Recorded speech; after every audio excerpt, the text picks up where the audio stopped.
Hi everybody, this is my last segment for my Golden Chest and Shroudfanes walkthrough, which takes place in the Shrouded realm. Now, this first chest, you're probably asking yourself, this is the last area of the map you explore. Why did he put this one first? Well, if you remember, when you first arrive in the Shrouded realm with Sandrak, you explore this area together before you're whisked away deeper into the Shrouded realm by yourself. So you can actually get this one first.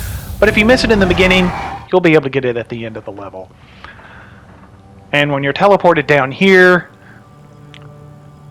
just turn around, jump over the rock, glide across the buildings, and you will arrive at Golden Chest number 2. Now, I want to add some videos to my Immortals of Aveum tips and tricks area, but after that I'm going to be done with Immortals for a bit. I want to eventually come back and do the Shroudfanes, but I've been doing this for nearly 3 months now, broadcasting this game on my channel, so I'm ready for a bit of a break, and I want to focus on a new game that just got released in the PlayStation Store after a long hiatus. But I will say that the Shroudfanes are a whole other level kind of hard. I would not recommend tackling those while you're going through the main campaign. 100% everything. Golden Chests, Shroudfanes to 6, because even on the easiest difficulty, the Shroudfanes are not going to be easy. You will be restarting them a couple of times. You can, so don't say I didn't warn you. And the Shroudfanes were released post-launch, and there's no trophies available for completing them, but if you're looking for a challenge after you beat everything else in the game, check those out. Now when you start the Horde Fane, you'll notice health crystals all over this place, so there won't be a shortage of health, especially since you get some supplies from some of the enemies that you kill. And trust me when I say there will be no shortage of enemies in here. And I think this is where one appears behind me. Right there, yep. So always try to be moving around to keep that from happening.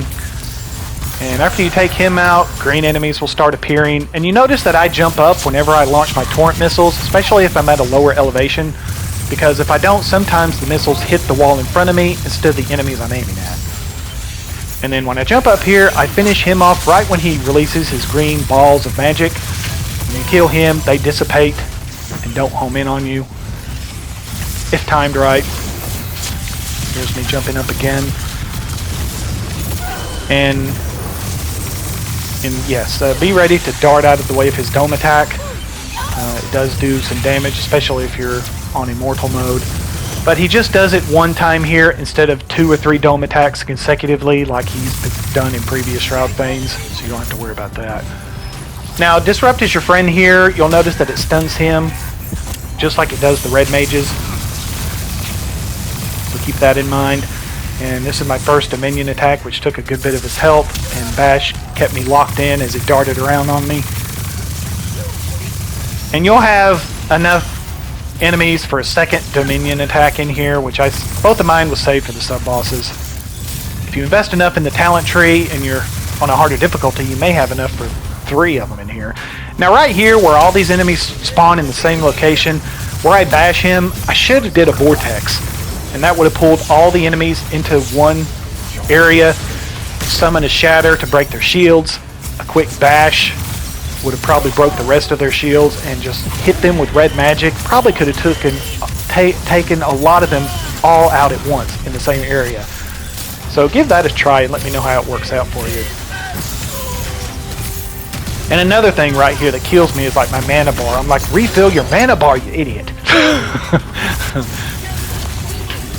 You just get so wrapped up, you forget little things like, oh, maybe I should refill my mana bar? Nah. After I took care of the big guys, now a strategy I tried with the guy when I broke the archers' shields, I used my grapple to pull them towards me, and then I hit them with 2 or 3 shots of my red magic to finish them off. When it let me do grapple, that is. That's one of my annoyances with the game. Like sometimes I would have to mash the up button 3 times for it to release grapple, or I would have to hit the left button 3 times for it to finally let me disrupt. I'm not sure if that was a controller issue or it was a game mechanic issue. So let me know about that in the comments. Now when he releases his attack right here, one hit behind me and I forgot about it, and that takes a good bit of my damage away, as you can see. So be aware of where those go. Now you'll notice that my melee attack sometimes breaks their shields. That's because I invested in a skill in the talent tree where my red melee most of the time breaks their shields. Not all of the time, most of the time. And here is where I release my second Dominion attack to finish him off. Almost finish him off. I don't know why I didn't bash him here. That would have finished him off here, I think. You are your own worst critic, they say. And after that, oh nope, I got 2 more Dominion blue minions to finish off. So quickly gather up any health and mana crystals before the next phase of the battle begins. This will be the last part, the red mages. Now here is another area where Vortex would have came into play, because after I briefly fight her, I jump down and go to the far left, and all of them kind of crowd into the same, right here. Vortex would have been great right here. Could have gotten them all together and I could have did some damage, but it didn't hinder me too much. I got a lot invested in red magic, so these guys wasn't that much of a problem.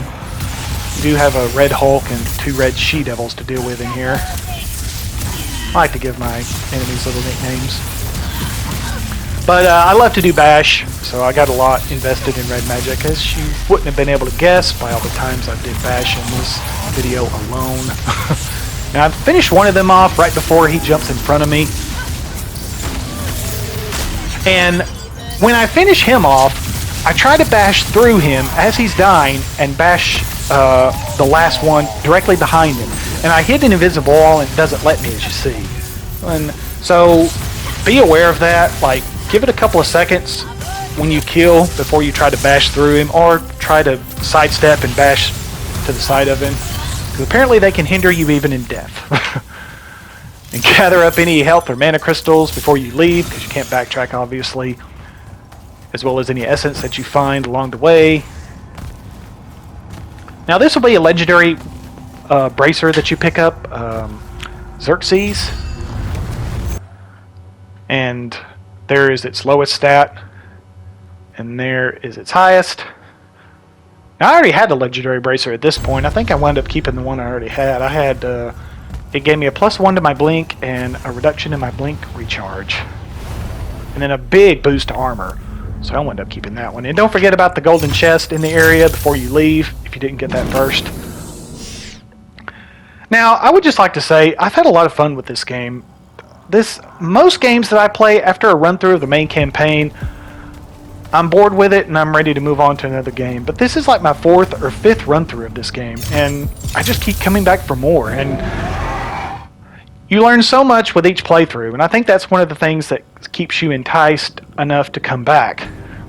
You're always learning new things, and you're always getting comfortable using weapons and powers that you didn't use in the beginning, like Time Burst and Vortex. When you first get them, you're like, these are worthless, I'm never going to use these. And by the end of it, you're thinking, I should have used these 2 or 3 playthroughs ago. What the crap was I thinking?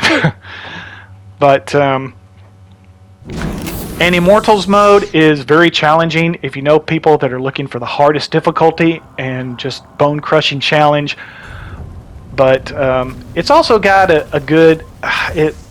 Apprentice mode is still pretty hard, but if people stay with it, I think they're going to have a great time with this game.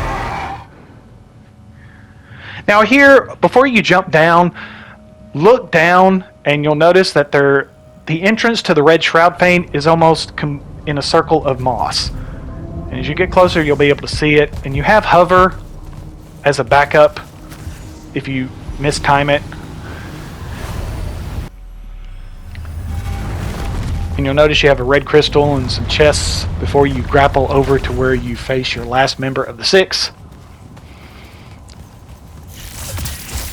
And have Disrupt at the ready.